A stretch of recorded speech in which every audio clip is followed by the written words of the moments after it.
जैसे मृत्यु शुरू होती है उसके बाद में अपना काम करती है और पूरी तरह से नाश करती है और परमेश्वर के बिना पूरे अनंत काल तक लेकर जाती है, वैसे जीवन आपके अंदर आता है, प्रतिदिन जीवन में काम करता है और आपके भीतर से ये तो जीवन का एक महान सोता होता है। यीशु ने कहा ये काम करता और आप फिर कभी प्यासे नहीं होते हैं। आप तो बेहतर और बेहतर और बेहतर और बेहतर होते हैं जब तक कि आप ऊंचाई पर न पहुंच जाएं। Jesus, we enthrone you. We proclaim you are King. Standing here in the midst of us, we raise you up with our praise. And as we worship, build your throne. And as we worship, build your throne. And as we worship, build your throne. Come, Lord Jesus, and take your place.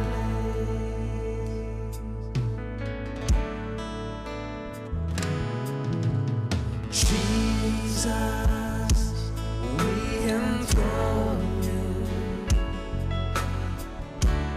We proclaim you are standing here in the midst of us. We raise you up with our praise. And as we worship, build your throne. And as we worship, build your throne. And as we worship, build your throne. Come, Lord Jesus, and take your. And as we worship, and as we worship, build your throne. And as we worship, build your throne. And as we worship, build your throne. Come, Lord Jesus, and take. Sing it one more time. As we worship, let's worship Him. And as we worship, build your throne. And as we worship, build your throne. And as we worship, build your throne. Come, Lord Jesus, and take your place.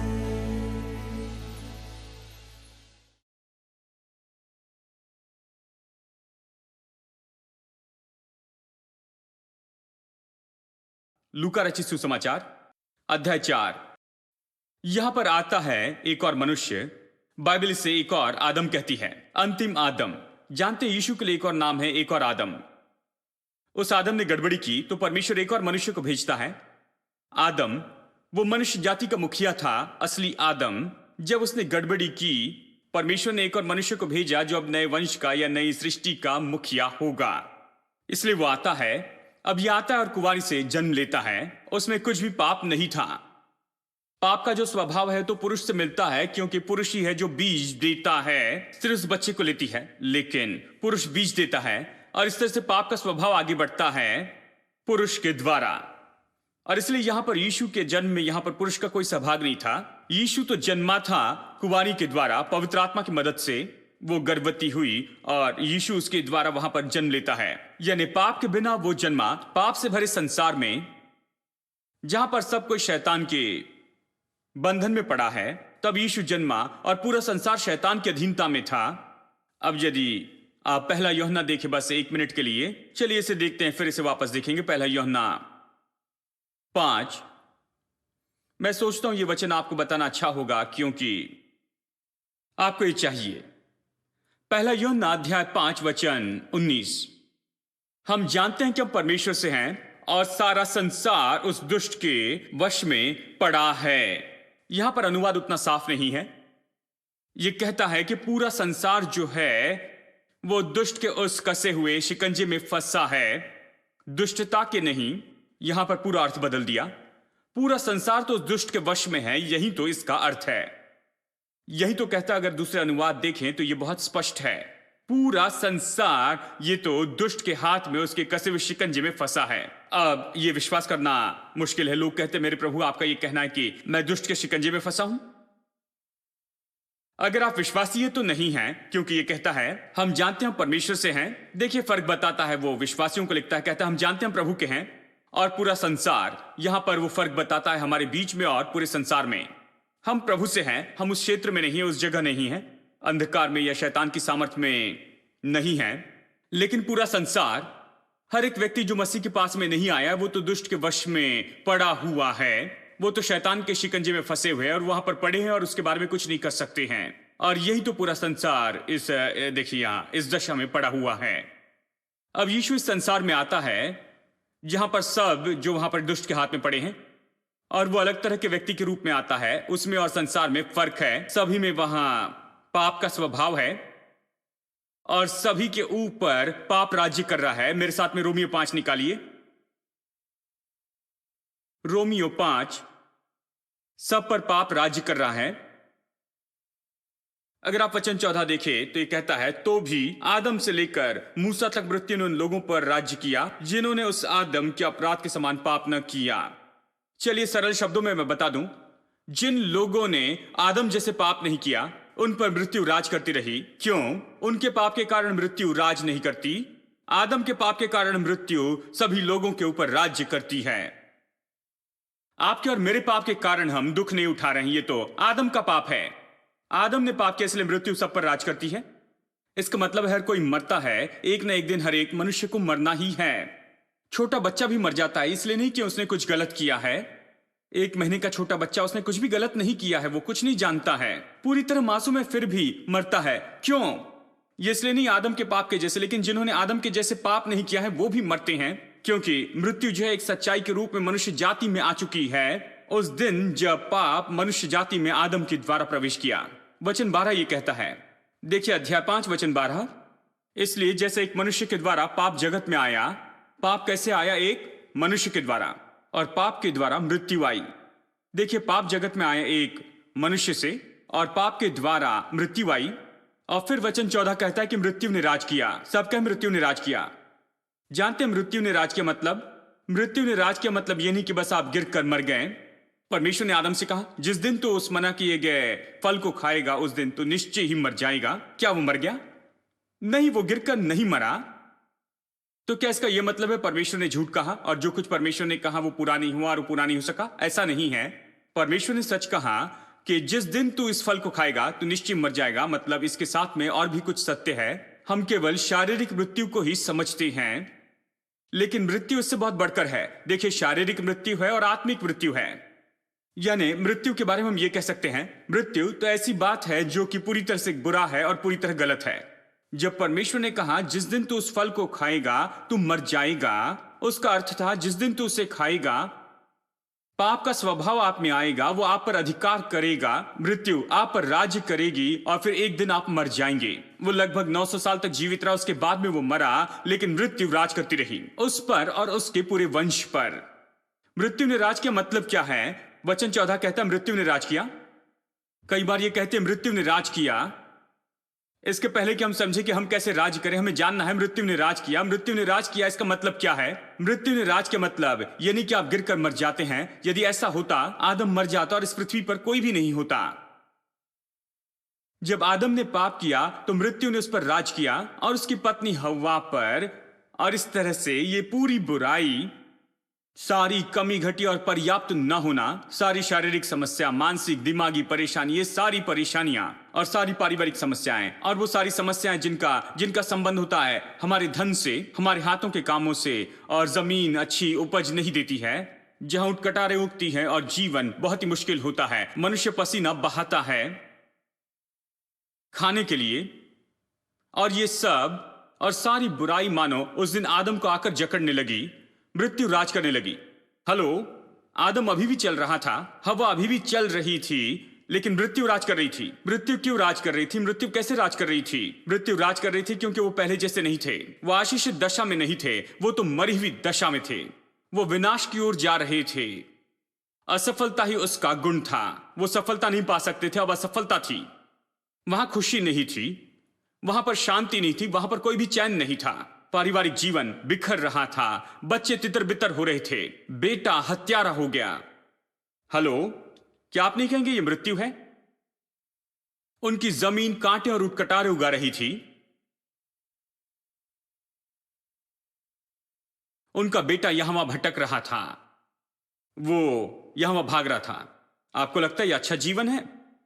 मृत्यु ने राज करना शुरू कर दिया दोस्तों। मृत्यु ने राज किया, वो सारी शांति खो बैठा, उसे वाटिका से निकाला गया, उसे वहां पर जाकर जीना पड़ा। सच में यह बहुत ही मुश्किल संसार है परमेश्वर की मदद के बिना, क्योंकि उसने अपने जीवन से परमेश्वर का इनकार किया। वो अकेला है, उसे अपने बल में अपनी सामर्थ में जीना है, और फिर वो वहां पर अकेला जीता है। असफलता के बाद असफलता का सामना करता है, उसके पास पर्याप्त नहीं होता है, असफल होता है। शारीरिक समस्याएं, भावनात्मक समस्याएं, पारिवारिक समस्याएं, बच्चों की समस्याएं, आर्थिक समस्याएं, सारी समस्याएं आती हैं। मृत्यु राज करती है। और मैं आपसे कहूं, बहुत से लोगों के लिए मानो मृत्यु राज कर रही है। मृत्यु राज करती, इसका मतलब ये नहीं कि आप मर गए, आप तो चलते फिर रहे हैं, लेकिन कई बार जानते हैं मृत्यु की जो सामर्थ्य है राज करती है। कोई विजय नहीं होती, कोई आनंद नहीं होता, कोई शांति नहीं होती। यह मृत्यु का राज है। इसलिए यीशु जब आया, उसने कहा मैं जीवन देने के लिए आया हूं। उसने नहीं कहा मैं क्रिश्चियनिटी शुरू करने आया। वो इसलिए नहीं आया क्योंकि संसार को एक और धर्म की जरूरत थी। वो आया, उसने कहा मैं इसलिए आया हूं कि तुम जीवन पाओ, और जीवन, बहुतायत का जीवन पाओ। क्यों? मृत्यु राज कर रही थी, वो जीवन देना चाहता था। क्यों? क्योंकि मृत्यु सभी पर राज कर रही थी, श्राप सभी के ऊपर राज कर रहे थे। आज्ञा भंग करने के कारण, एक मनुष्य के आज्ञा भंग करने के कारण मृत्यु राज कर रही थी। मनुष्य अब खुश नहीं रह सकता था, हर तरफ से असफलता ही थी उसके जीवन के हर एक दृष्टिकोण में। मनुष्य वो मनुष्य नहीं हो सकता था जो प्रभु ने नियुक्त किया। मृत्यु राज कर रही थी, इसलिए यीशु ने कहा कि मैं आया हूं कि जीवन दूं, बहुतायत का जीवन देना चाहता हूं। और जैसे मृत्यु आदम में आई और उसे मरने के लिए लगभग 900 साल लग गए।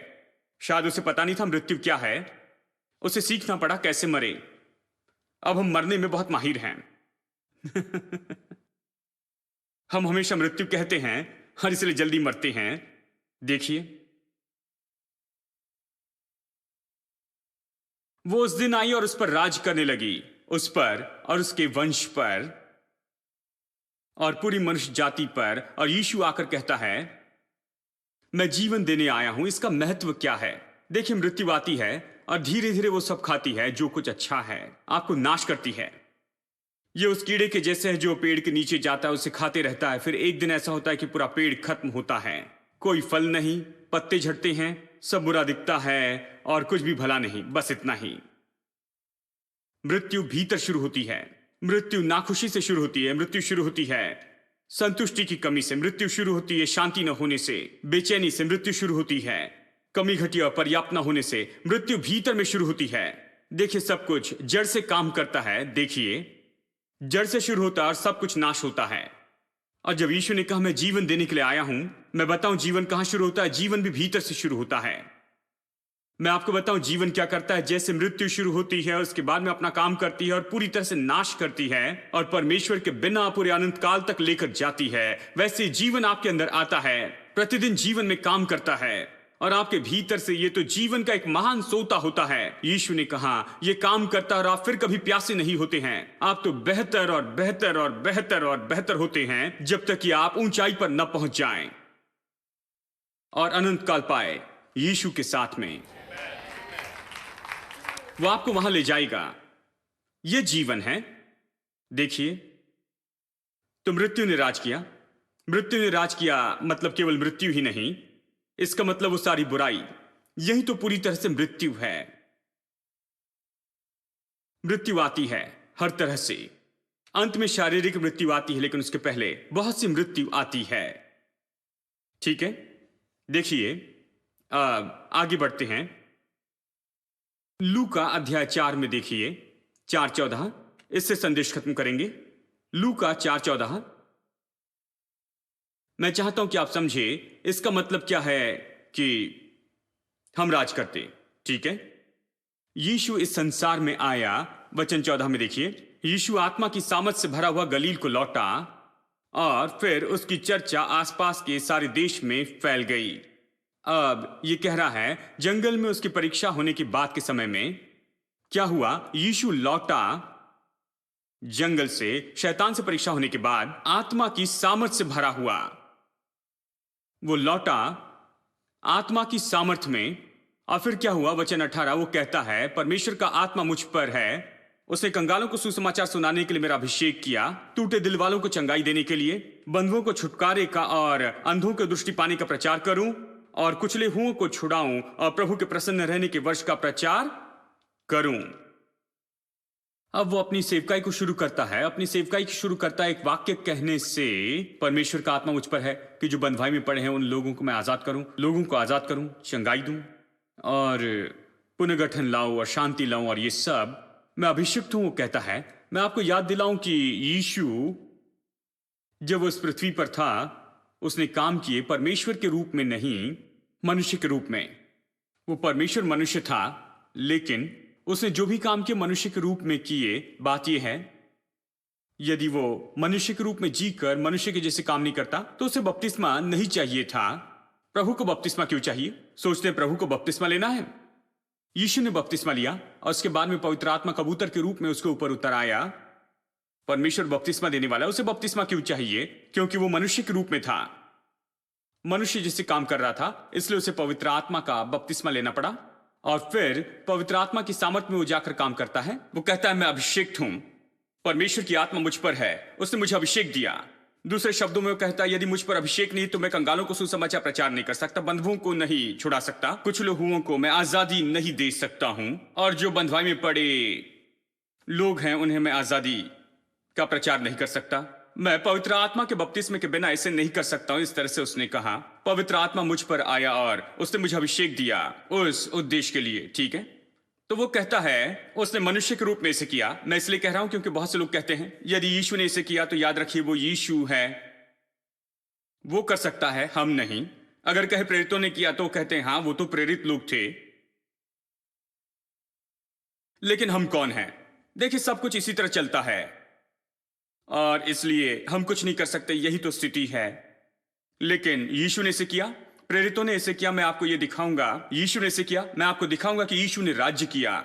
यह नए तरह का व्यक्ति है, यह संसार में आया, कुंवारी से जन्मा, पाप ने उसे नहीं छुआ, मनुष्य के रूप में जिया, मनुष्य के रूप में काम करके उसने दिखाया कि किस तरह से राज्य अधिकार करते हैं। उसने बताया इस तरह से जीते हैं, इस तरह से राज्य अधिकार करते हैं, इस तरह आप जीवन में राजा जैसे राज्य कर सकते हैं। वो दिखा रहा था, इसलिए मैं इसे पढ़ रहा हूं।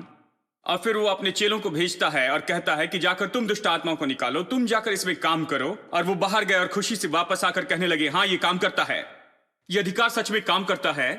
पहली बार उन्होंने जाना कि वो कुछ है, कि जब वो दुष्ट आत्मा को जाने के लिए आज्ञा दे तो वो जाते हैं और वो लोगों को चंगाई दे सकते हैं। और जो कुछ हुआ उससे वो चकित हो गए, क्योंकि वो नहीं जानते थे कि हमारे पास ऐसा अधिकार है और हम राज्य अधिकार कर सकती हैं। वो सिखा रहा है। और जब अंत में स्वर्ग में उठाया जाता है तो कहता है सारे संसार में जाकर तुम प्रचार करो। मरकुस के सुसमाचार में कहता है उन्होंने जाकर प्रचार किया, चंगाई दी सच में, और प्रभु उनके साथ काम कर रहा था। और ये सब, ये केवल यीशु ने इसे किया या प्रेरितों ने इसे किया? ये तो ऐसा है कि सब ने इसे किया। यीशु क्रूस पर मरा कि सब लोग इससे कर सके, कि हर कोई राज्य और अधिकार कर सके। वो यहां पर इसलिए नहीं आया कि हमारे सामने इस तरह से खेल दिखाए कि देखो मैं स्वर्ग से आया हूं, मैं इसे कर सकता हूं, परमेश्वर का पुत्र हूं, मैं यहां पर हूं, मैं इसे कर रहा हूं, अभी इसे ले लो क्योंकि तुम्हें बाद में कुछ नहीं मिलेगा। उसने नहीं कहा मेरे साथ ही शो खत्म होगा। उसने कहा जब वो स्वर्ग में उठाया गया तो उसने कहा कि सारा अधिकार पृथ्वी और आकाश का मुझे दिया गया है। और फिर स्वर्ग में उठाया गया, उसने कहा पृथ्वी पर तुम अधिकारी हो जाओ और इसलिए तुम पूरे संसार में जाओ, सुसमाचार प्रचार करो, चेले बनाओ, उन्हें पिता पुत्र पवित्र आत्मा के नाम में बपतिस्मा दो, और जो मैंने सिखाया वो सब उन्हें सिखाओ। तो वो अधिकार यहां पर दे रहा है। वो कहता है यह अधिकार तुम्हारा है, अब अधिकार आपका है, सही तरीके से आपका है। शैतान के पास अधिकार नहीं, वो इस संसार का ईश्वर नहीं रहा। आपको अपना अधिकार लेना है और आपको जाना है, ठीक है। अब इसे सुनिए, वचन 32। वो राज्य और अधिकार करने लगता है। पहले उसने कहा मैं अभिषिक्त हूं, मैं प्रचार करूंगा, मैं आजादी लेकर आऊंगा, मैं घोषणा करूंगा बंधुओं को आजादी का, अंधों को दृष्टि का, टूटे दिल वालों को चंगाई दूंगा, ये सब। अब देखिए वचन 32 में, वे उसके उपदेश से चकित हो गए क्योंकि उसका वचन अधिकार सहित था, सामर्थ से भरा था। अगर सामर्थ शब्द है तो इसका मतलब अधिकार है। उसका वचन अधिकार के साथ था। फिर यह कहता है, आराधनालय में एक मनुष्य था जिसमें अशुद्ध आत्मा थी। वो ऊंचे स्वर से चिल्ला उठा, हे यीशु नासरी, हमें तुझसे क्या काम? उसने कहा, हमें तुझसे क्या काम? क्या तू हमें नष्ट करने आया है? मैं जानता हूं तू कौन है, तू परमेश्वर का पवित्र जन है। यीशु ने उसे डांट कर कहा, चुप रह और इसमें से निकल जा। तब दुष्टात्मा उसे बीच में पटक कर बिना हानि पहुंचाए उसमें से निकल गई। इस पर सबको अचंभा हुआ और वे आपस में बातें करके कहने लगे, ये कैसा वचन है, क्योंकि ये अधिकार और सामर्थ के साथ अशुद्ध आत्माओं को आज्ञा देता है और वो निकल जाती है। उसके अधिकार और सामर्थ से लोग चकित हो गए थे। अब लोग इसके आदी तो नहीं हैं। उन्होंने अधिकार नहीं देखा, सामर्थ नहीं देखा। उन्होंने कभी नहीं देखा कि कोई मनुष्य दुष्ट आत्माओं पर अधिकार करता है। मनुष्य झील के तूफान के ऊपर राज्य और अधिकार करता है। यहां उसने दुष्ट आत्मा पर अपना अधिकार दिखाया। बाद में वो तूफान को शांत होने के लिए कहता है, ठीक है, और फिर वो रोगों को जाने के लिए कहता है। देखिए इसी वचन में अगले भाग में हम देखते हैं पतरस की सास को, वो ज्वर को डांटता है और ज्वर चला जाता है और वो उनकी सेवा करने लगती है। देखिए वो बीमारियों को आज्ञा देता है और वो गहरे पानी को आज्ञा देता है, तूफान और झील को वो पेड़ से कहता है और वो सभी से कहता है। वो यहां पर राज्य और अधिकार करता है और ये सब दिखाता है। और पहली घटना यह है कि वो दुष्टात्मा को आज्ञा देता है, दुष्टात्मा चली जाती है और लोग चकित हो जाते हैं। वो कहते हैं कितना अधिकार और सामर्थ है, क्योंकि देखिए दुष्टात्मा मुश्किलें लेकर आती है। देखिए ये मानो इस तरह है, अगर आपके पास अधिकार है तो आप पुलिस वाले जैसे हैं, आपके पास में यूनिफॉर्म है, बैग है, कैप है, सब कुछ है। सरकार आपके पीछे है, उसने आपको अथॉरिटी लेटर दिया है, उन्होंने आपको अधिकार दिया है कि आप जाएं और इस तरह की परिस्थिति से निपटते जाएं। आप सरकार के अधिकार के साथ आए, सरकार आपके पीछे है, ठीक है, क्योंकि उनके द्वारा नियुक्त आप सही व्यक्ति हैं। ये अधिकार है। ये अधिकार जो यूनिफॉर्म के द्वारा दिखाया जाता है। आप वहां पर आते हैं जहां पर दंगा हो रहा है, जो कुछ भी आप उनसे कहते हैं, जानते हैं शांत हो जाओ, चले जाओ, और ये सब। बहुत से लोग जो है वो पुलिस की आज्ञा को मानते हैं, ठीक है, लेकिन कितने लोग जानते हैं ऐसे कुछ हैं जो आसानी से नहीं मानते हैं। कुछ लोग पुलिस वाले पर हावी होना चाहते हैं, वो उन्हें मारना चाहते हैं और इसीलिए उन्हें केवल अधिकार के साथ नहीं भेजा जाता है, लेकिन सामर्थ के साथ में भेजा जाता है, गन के साथ, ये लाठी के साथ। ये उन लोगों के लिए जो अधिकार को नहीं मानते हैं। यानी अधिकार और सामर्थ दो अलग बातें हैं। परमेश्वर हमें केवल अधिकार नहीं लेकिन सामर्थ भी देता है। अधिकार तो वहां पर है, अपनी जगह पर हमें अधिकार दिया गया है, लेकिन उसके साथ में सामर्थ जोड़ी गई है और इसलिए अधिकार और सामर्थ के साथ में हम इसे करते हैं। और यीशु ने यहां पर संसार को दिखाया। अपने समय में उसने कहा, तुम्हारे पास में अधिकार है और तुम्हारे पास सामर्थ है। अधिकार प्रभु के राज्य से है और अधिकार तो परमेश्वर के सामर्थ के साथ में आया है। यह कोई सामान्य बात नहीं है। आपको तो राज्य और अधिकार करना है, इस अधिकार और सामर्थ के साथ में, परमेश्वर के राज्य से। जो सही है आप उसका दावा करते हैं और वैसे ही हो जाएगा। हेलो, आपकी परिस्थिति में आप इसे कीजिए, आप राज्य अधिकार करें। यह उन्होंने कभी नहीं देखा। परिस्थितियों के बाद परिस्थिति में आप देख सकते हैं, वो आराधनालय में जाता है, वहां एक स्त्री है, 18 साल से वो झुकी थी। किसी ने चंगाई के बारे में कुछ नहीं कहा, कुछ भी नहीं बताया, और उसने कहा, स्त्री मैं तुझे आजाद करता हूं। बस यही अधिकार है, तुम्हारी कमजोरी से मैं तुम्हें आजाद करता हूं। और वो खड़ी हो गई। और मैं आपको बताऊं कि परमेश्वर लोगों को राज्य और अधिकार करने बुलाता है। हमें राज्य और अधिकार समझना है। मैं आपको बताऊं, जितना ज्यादा हम इसे समझेंगे उतना ज्यादा आप पाएंगे कि आप अपनी परिस्थिति के ऊपर राज्य और अधिकार करते हैं। केवल देखकर रोते नहीं हैं, बैठकर शिकायत नहीं करते, प्रभु से भीख नहीं मांगते कि इसके बारे में वो कुछ करें, लेकिन आप राज्य और अधिकार करेंगे क्योंकि आप राज्य और अधिकार करने के लिए जन्मे हैं। आदम के पाप के कारण आप इसे खो बैठे हैं, लेकिन यीशु इसलिए आया कि इसे वापस दे। वो इसलिए आया कि जीवन दे और आप राज्य और अधिकार करें, इस जीवन में राजा के जैसे।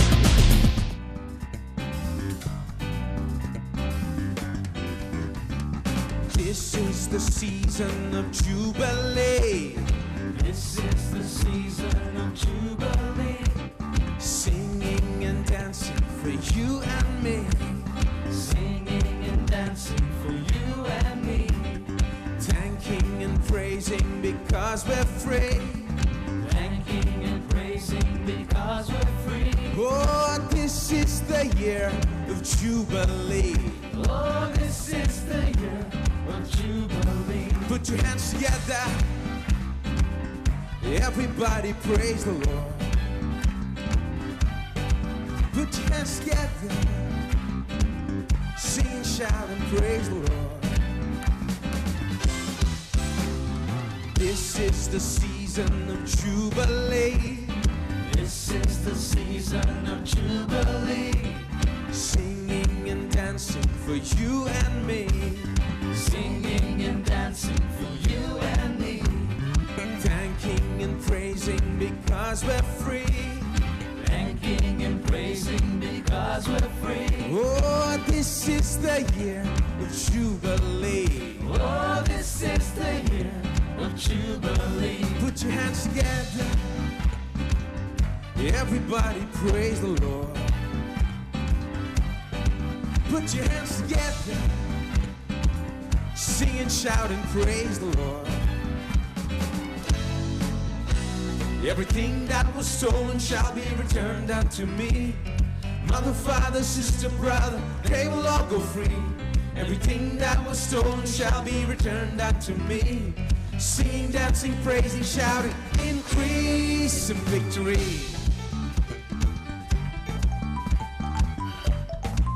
Sing that again. Everything that was stolen shall be returned unto me. Mother, father, sister, brother, they will all go free. Everything that was stolen shall be returned unto me. Singing, dancing, praising, shouting, increase and victory.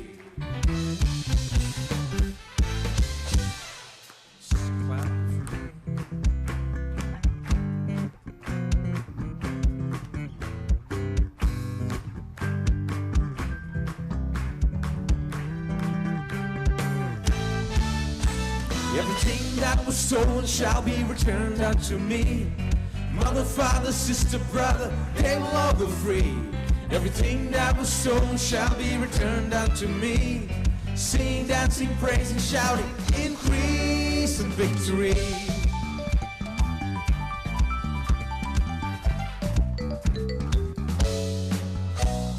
This is the season of Jubilee.